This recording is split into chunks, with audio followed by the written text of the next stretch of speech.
एक बार फिर से स्वागत है आप सभी का हमारे YouTube चैनल जीसीसी निकेतन पे। हम पिछला क्लास में डिस्कस किए थे हमारा देश भारत का ऐतिहासिक परिचय के बारे में।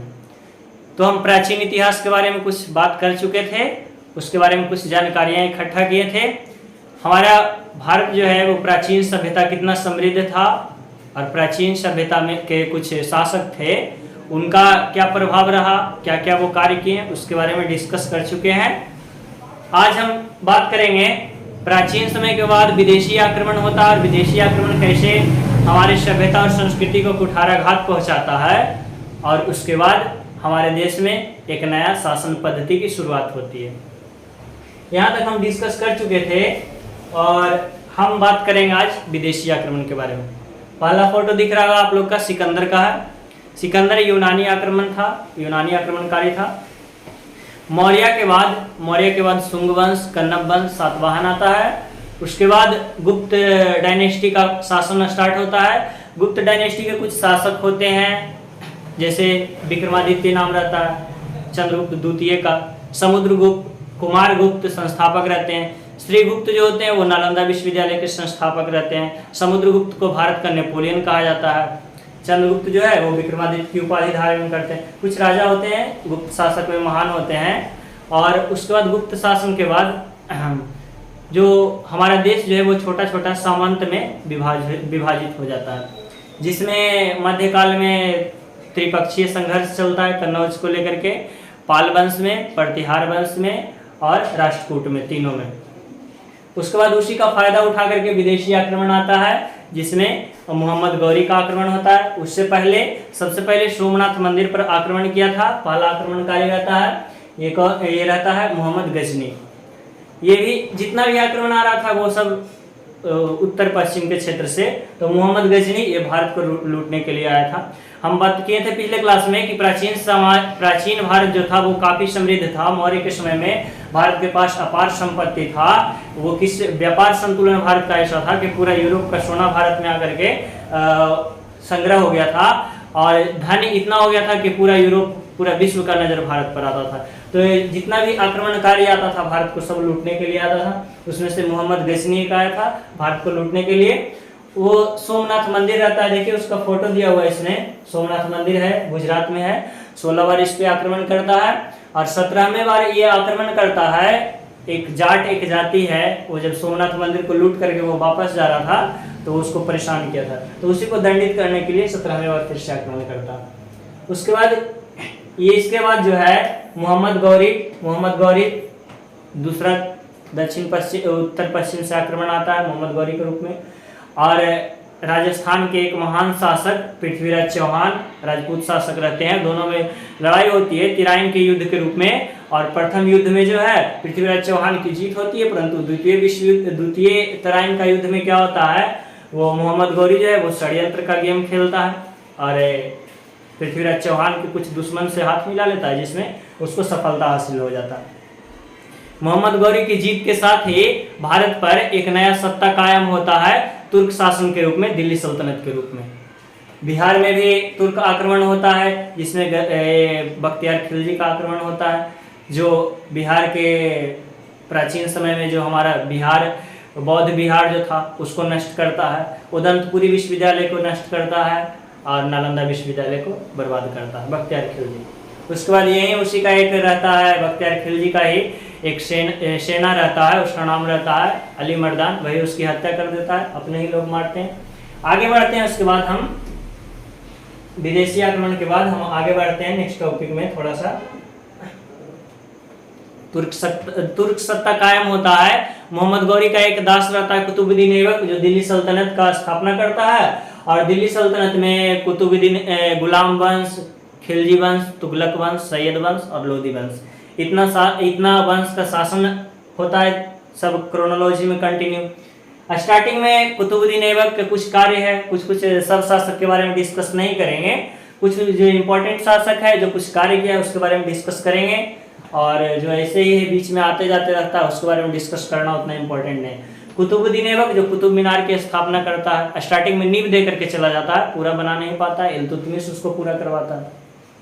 उसके बाद उसका एक और शासक आता है बलबन, उसके समय में भी दिल्ली सल्तनत काफ़ी समृद्धि को प्राप्त करता है। बलवान के बाद उसका उत्तराधिकारी जो कमज़ोर होता है, कमज़ोर होने के कारण उसी का एक मंत्री जो होता है खिलजी, वही खिलजी वंश की स्थापना करता है। और उसमें खिलजी में आता है फिर अलाउद्दीन खिलजी, जिसके बारे में बाजार संतुलन उसका काफ़ी अच्छा था, इस कारण उसका नाम थोड़ा सा जानते हैं। दूसरा बात, एक पद्मावती का कहानी जो है, चित्तौड़ के राजा का पद्मावती को प्राप्त करने को लेकर के चित्तौड़ से युद्ध करता है ये अलाउद्दीन खिलजी, और उस लड़ाई में पता चलता है कि भारत का जो राजपूत शासक जो था वो अपना गौरव की रक्षा करते हुए शहीद हो जाते हैं, और वहाँ जौहर प्रथा महिलाएं कर लेती है, अलाउद्दीन को कुछ हासिल नहीं होता।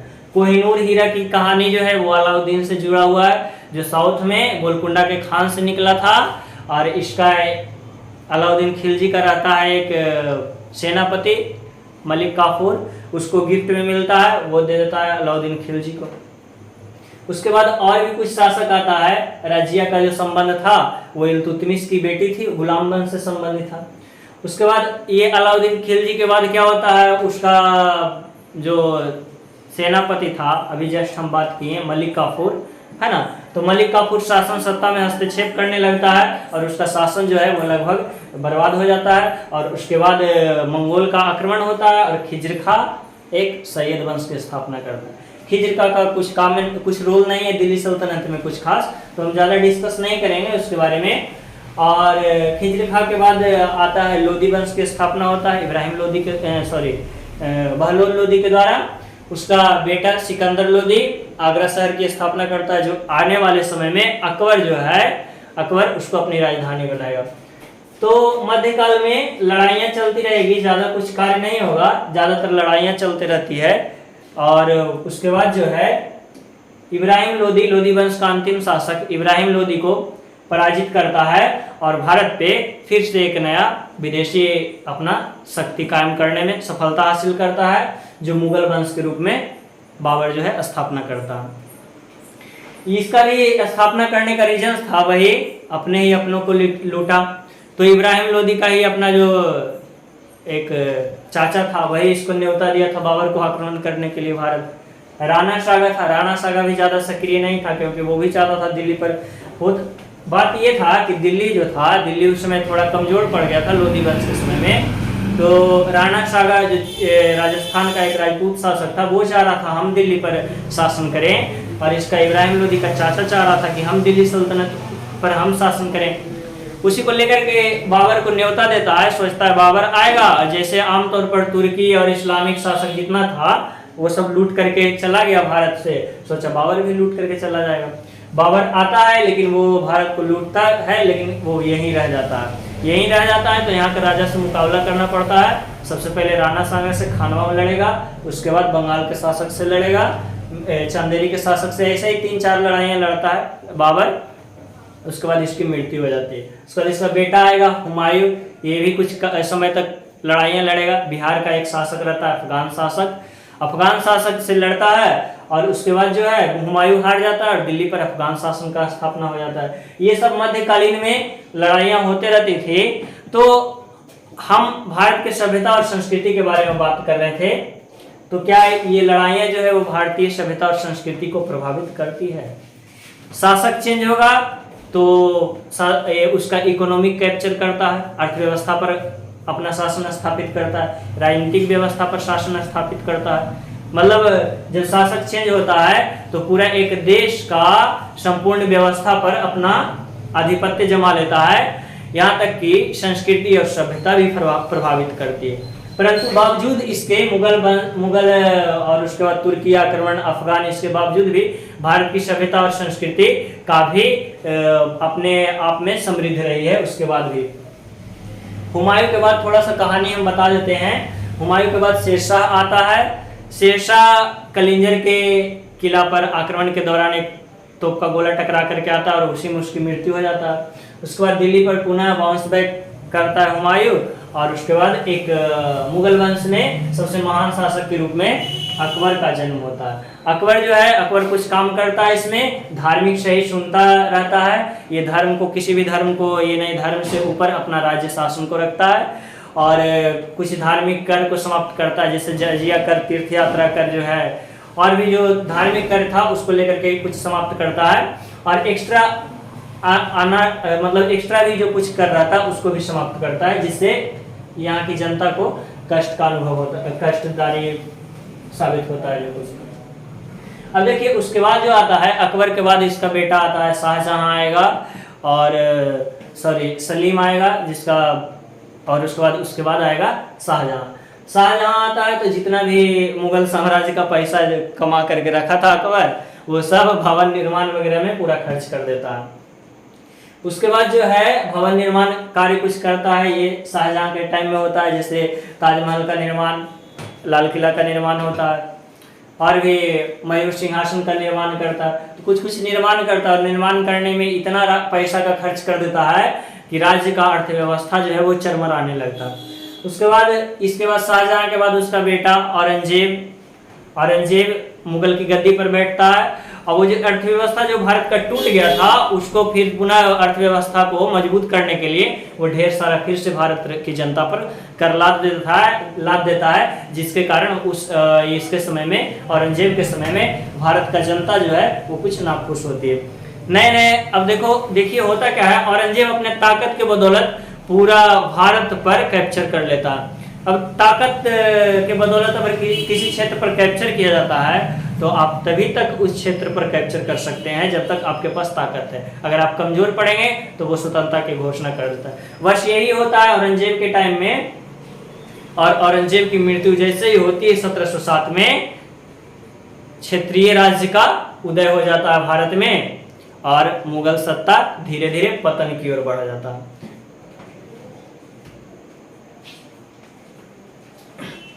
देखिए उसके बाद जो है अब भारत की संस्कृति, ये तो लड़ाई की बात था, लड़ाई चल रहा था, सत्ता स्थापित हो रहा था।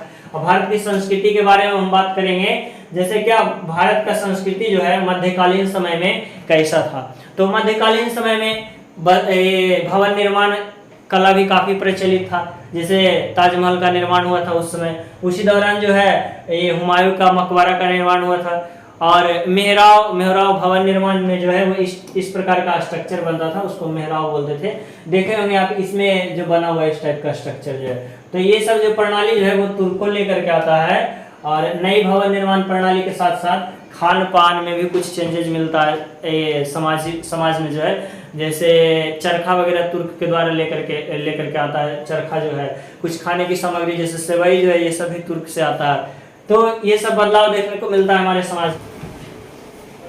मध्यकाल के दौरान सिर्फ लड़ाइयाँ ही नहीं हुई, लड़ाइयाँ के अलावा भी कुछ कार्य, भवन निर्माण का कार्य हुआ है ना। भवन निर्माण के साथ साथ हमारे भारतीय सभ्यता और संस्कृति का कुछ आंतरिक परिवर्तन भी देखने को मिलता है। रहन सहन में, खान पान में कुछ बदलाव तुर्कों का आगमन के कारण, अब ये तो आमतौर पर होता ही है। आप जिस क्षेत्र में जाएंगे आप वहाँ का कुछ चीज़ अपना लेंगे, और आपका जो है कुछ रवैया जो है, आप रहन सहन जो है वो आप अपना भी वहाँ का कुछ दे देंगे। जैसे एग्जाम्पल के रूप में, जैसे बिहारी लोग सपोज दैट विदेश जाता है तो अपना रहने का तरीका, यहाँ के पर्व त्योहार, छठ वगैरह जो है वो विदेश में भी मनाने लगता है। यानी कि अपना संस्कृति का जो है विदेश में भी उसी तरीके से अपना संस्कृति से जुड़ाव दर्शाने का कोशिश करते हैं। उसी प्रकार से जब तुर्क भारत आया था तो अपना जुड़ाव जो है अपनी संस्कृति से दर्शाने को लेकर के वहाँ का पर्व भी मनाता था। तो उससे भारतीयों का भी जुड़ाव होता है और दोनों की संस्कृति मिलती है। तो कुछ वस्त्र और पहनावा ओढ़ावा भी मिलेगा। चरखा वगैरह लेकर के आता है, वो कुछ खान पान की सामग्री लेकर के आता है, तो वो कुछ चेंजेस देखने को मिलता है। भारतीय विरासत की बात कर रहे हैं, जिसमें जहांगीर के समय को चित्रकला का स्वर्णकाल कहा जाता है। चित्रकला काफी चरमोत्कर्ष पर था जहांगीर के समय में। शाहजहां का समय आता है, शाहजहां में भवन निर्माण जो है वो उसके स्वर्णकाल कहा जाता है, क्योंकि भवन निर्माण का कार्य हुआ था। ताजमहल का निर्माण हुआ था, शाहजहां करवाया था। बाकी किसके लिए करवाया था जो आपको पता है ना, हस्बैंड को कोई वैल्यू देती नहीं महिला, अब महिला के लिए सब कोई बात नहीं, हम आगे बढ़ते हैं। तो शाहजहां जो है ताजमहल के अलावा लाल किला बनवाया। उसके बाद ये मयूर सिंहासन का निर्माण करता। मतलब अकबर जितना कमाया था उतना पैसा साहब जो है भवन निर्माण और ये सब में लगा देता है। तो अर्थव्यवस्था तो गड़बड़ाएगा ही। तो होता क्या है, अर्थव्यवस्था गड़बड़ा जाता है ये शाहजहां के टाइम लास्ट होते होते इसका बेटा औरंगजेब जो है वो गुस्सैल प्रवृत्ति का, वो जब शासन में आता है तो अर्थव्यवस्था को ठीक करने के लिए वो क्या करेगा, वो अपना जो है जनता पर फिर से जजिया कर, अधार्मिक कर, ढेर सारा कर फिर लगा देता है। जनता नाखुश तो होगा ही, जनता नाखुश हो जाता है। उसके बाद वो क्या करता है, सेना के ताकत के बदौलत पूरे भारतीय भूभाग पर कब्जा कर लेता है, सभी सामंत सभी राजा पर कब्जा कर लेता है। अब जैसे ताकत के बदौलत अगर हम किसी पर कब्जा करते हैं तो वो तभी तक हमारा बात सुनेगा जब तक आपके पास ताकत है, ताकत खत्म हुआ वो हमारा बात सुनना बंद। यानी कि मुगल का बात तभी सुन रहा था जब तक औरंगजेब ताकतवर था। औरंगजेब की मृत्यु 1707 में होता है, तुरंत नया नया राज्य का उदय हो जाता है। अवध अलग, बंगाल अलग, हैदराबाद अलग, मराठा अलग, मैसूर अलग, नए नए राज्य का उदय होता है और भारत पुनः छोटे छोटे खंडों में विभक्त हो जाता है, जो फिर विदेशी आक्रमण का कारण बनेगा और भारत को फिर से एक विदेशी शक्ति के जंजीर में फिर से जकड़ देगा। तो देखिए पहले हम भारतीय विरासत के बारे में बात करते हैं, उसके बाद आगे बढ़ेंगे। थोड़ा सा कोणार्क सूर्य मंदिर की बात कर रहे हैं ना। कोणार्क सूर्य मंदिर जो है कहाँ है, उड़ीसा में है। उड़ीसा में है, जो मध्यकाल का जो है एक अनोखा मंदिर देख सकते हैं। कितना इसका निर्माण जो है वो कितना अच्छा से किया गया, एक पत्थर को काट करके उसको तराश करके बनाया गया है। उसके बाद जो है खजुराहो टेम्पल जो है वो चंदेल शासक द्वारा बनाया गया है। ये भी जो देखिए ये भी एक पत्थर के तराश करके ये सब बनाया गया है। सोचिए जिस समय यूरोप जो है अंधकार युग में जी रहा था, हमारे भारत में इतने सुंदर सुंदर कला डेवलप थे, इतना अच्छा अच्छा मंदिर निर्माण कला डेवलप थे, इतना अच्छा भवन निर्माण कला डेवलप थे। फिर भी यूरोप आता है 1600 ईस्वी के बाद और कहता है कि तुम्हारा सभ्यता जो है वो प्राचीन है, असभ्य है। बताइए कहाँ से प्राचीन असभ्य दिखता है। आगे बढ़ते हैं और भी कुछ सभ्यता से आपको रूबरू कराते हैं। हजारा मंदिर जो है, अब देखिए हजारा मंदिर साउथ में है, इसको बनवाया था तेनालीराम नहीं सॉरी विजयनगर साम्राज्य का एक शासक रहता है संगम वंश। विजयनगर साम्राज्य में जो है वो तीन चार वंश शासन करते हैं। सबसे पहले संगम वंश आता है, तुलुक वंश आता है। सुलुक वंश का एक शासक रहता है, वही हजारा मंदिर का निर्माण करवाता है। ठीक है, तो आगे बढ़ेंगे। उसके बाद ये जो है दक्षिण भारत में पड़ता है। हम्पी है, ये भी कर्नाटक वाला दक्षिण भारत में भी पड़ेगा और ये भी है विजयनगर साम्राज्य से रिलेटेड है। थोड़ा 1 मिनट वेट करेंगे, विजयनगर साम्राज्य का कहानी हम थोड़ा सा डिस्कस कर लेंगे। दशावतार मंदिर, ये भी सब साउथ इंडिया। मीनाक्षी मंदिर ये भी है। देखिए मीनाक्षी मंदिर में कितना छोटा छोटा मूर्ति सब तराश करके बनाया है। एक देखिए नटराज की मूर्ति, चोल शासक का सबसे अनोखा सबसे अनोखा मूर्ति है ना, कला का सबसे सुविकसित चोल शासक के समय में नटराज की मूर्ति बनाया गया था। अब देखिए इसके अलावा जो है, इसके अलावा मध्यकाल में कुछ महापुरुषों का जन्म हुआ है, जो भारतीय विरासत को जहाँ एक तरफ लड़ाई हो रहा था, उस लड़ाई में अहिंसा का बात करते हैं। जहाँ एक धर्म दूसरे धर्म के लिए लेकर के लड़ाई तो नहीं हुई, लेकिन शासक जो है अपना युद्ध जीतने के लिए जिहाद का नारा का घोषणा करता है, जैसे बाबर किया था, है ना। तो कुछ शासक करते हैं, लेकिन आमतौर पर धर्म की लड़ाई नहीं हुई मध्यकाल में। फिर भी जो है जितना भी लड़ाई हो रहा था वो अहिंसा का पाठ पढ़ाते हैं महापुरुष, अहिंसा के बारे में बताते हैं। तत्कालीन समाज में मानवतावादी की शिक्षा देते हैं। भारत ही नहीं पूरा यूरोप में ये सब के कृति प्रचलित है। उस समय जो होते हैं रामानुजाचार्य होते हैं, अद्वैतवाद के जन्मदाता। अद्वैतवाद मानते थे। अद्वैत मतलब कहने का मतलब ईश्वर जो है वो दो नहीं है, ईश्वर एक है। और ये जो है निर्गुण भक्ति से रिलेटेड थे। अब निर्गुण भक्ति और सगुण भक्ति क्या है? निर्गुण में निराकार ब्रह्म की पूजा की जाती है, मतलब भगवान जो है, ईश्वर जो है, उसका कोई आकार नहीं है, निश्चित आकार नहीं है। जैसे हम लोग आज मानते हैं ना, शंकर जी का ये आकार है,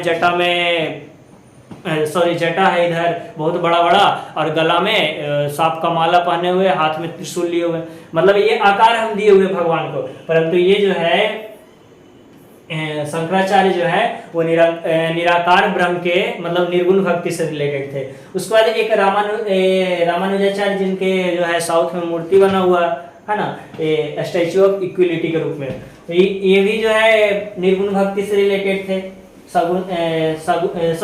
ये सगुन भक्ति से रिलेटेड थे। मतलब इनके अनुसार जो है वो ब्रह्म या ईश्वर जो होता है उसका निश्चित आकार होता है। सगुन भक्ति में वो होता है कि मतलब ब्रह्म और ईश्वर को एक आकार स्वरूप में हम मानते हैं, और निर्गुण भक्ति में मतलब ब्रह्म और ईश्वर का कोई आकार नहीं होता, भगवान जो है उसका कोई आकार नहीं। आगे बढ़ेंगे, सूरदास जो है, सूरदास कृष्ण जी की पूजा करते हैं और ये भी सगुन भक्ति से रिलेटेड रहते हैं। मतलब कृष्ण जी आकार था ना, कृष्ण जी का माथे पे मोर पंख है ना, छलिया टाइप का उनका तो पूरा इमेज बनता है दिमाग। उस पर कबीरदास थे। कबीरदास के अलावा अब ये शंकराचार्य का देखिए 4 गो मठ का स्थापना किए थे। श्रृंगेरी मठ था, उसके बाद द्वारिका मठ था, पुरी था, और उसके बाद एक और क्या था, एक काशी है उत्तराखंड में है, कहाँ है, अच्छा ज्योतिर्मठ है एक, सॉरी। उसके बाद आगे बढ़ेंगे, तुलसीदास जो है रामचरितमानस की रचना किए थे, जो अभी काफी प्रचलित है, अभी प्राचीन समय में भी प्रचलित था। मीराबाई ये भी कृष्ण भक्ति से संबंधित थी। सूरदास की कुछ कृति है ना, सूरसागर है, और भी कुछ है कृति जो काफी प्रचलित है। इसके अलावा और भी कुछ महान देखते हैं, और भी कुछ प्राचीन समय के विरासत, प्राचीन समय के महापुरुष है। अब हम साउथ इंडिया के थोड़ा सा बात करेंगे। जिस समय नॉर्थ इंडिया में ये दिल्ली सल्तनत और ये मुगल वंश चल रहा था, साउथ इंडिया में उस समय जो है विजयनगर साम्राज्य जो हम बात किए वो था, और एक जो था बहमनी साम्राज्य था। बहमनी साम्राज्य में जो था वो इस्लाम शासक था, विजयनगर साम्राज्य में था जो हिंदू शासक था। वो हम इस कारण बता रहे हैं क्योंकि जो आमतौर पर ऐसा ही था, जो बहमनी साम्राज्य का जितना भी शासक हुआ वो इस्लाम में शासक किया उसमें, और विजयनगर साम्राज्य में था वो मोस्टली हिंदू शासक ही शासन करता है, इस कारण बोल। अब देखिए विजयनगर साम्राज्य जो है वो तेलुगु का स्वर्ण काल कहा जाता है। क्यों? क्योंकि वहाँ जो है अष्टदिग्गज रखते थे। वहाँ का शासक जो है वो अष्टदिग्गज 8 तेलुगु कवि को संरक्षण देते थे, है ना। तेलुगु, कन्नड़ ये सब भाषा को संरक्षण देते थे। जो हम्पी का ये जो दिखा रहे थे अभी अवशेष जो दिखा रहा था हम्पी का, ये विजयनगर साम्राज्य की राजधानी थी, ये विजयनगर साम्राज्य की राजधानी थी। तो साउथ में जो है ये दोनों, और ये हमें विजयनगर साम्राज्य और बहमनी जो है आपस में एक दूसरे से टकराते रहते हैं। आखिरकार में विजयनगर साम्राज्य जो है वो बहमनी को तोड़ने में सफलता हासिल प्राप्त होता है उसको, और विजयनगर साम्राज्य को 4-5 पार्ट में तोड़ देता है। और फिर 4-5 पार्ट में तोड़ेगा, उसके बाद क्या होगा, 4-5 जो है एक संघ का निर्माण करेगा, फिर विजयनगर साम्राज्य से युद्ध करेगा, जो तालीकोटा का युद्ध में दोनों जो है फिर से एक बार भिड़ता है, जिसमें विजयनगर साम्राज्य लगभग समाप्त हो जाता है। और बाकी का छोटा छोटा जो सामंत बचता है, फिर नए नए सामंत का उदय हो जाएगा। जैसे कुछ क्षेत्र को मराठा कब्जा कर लेगा, कुछ साउथ वाला क्षेत्र जो है मैसूर के अंतर्गत चल जाएगा, कुछ जो है वो हैदराबाद रियासत में कुछ शामिल हो जाएगा।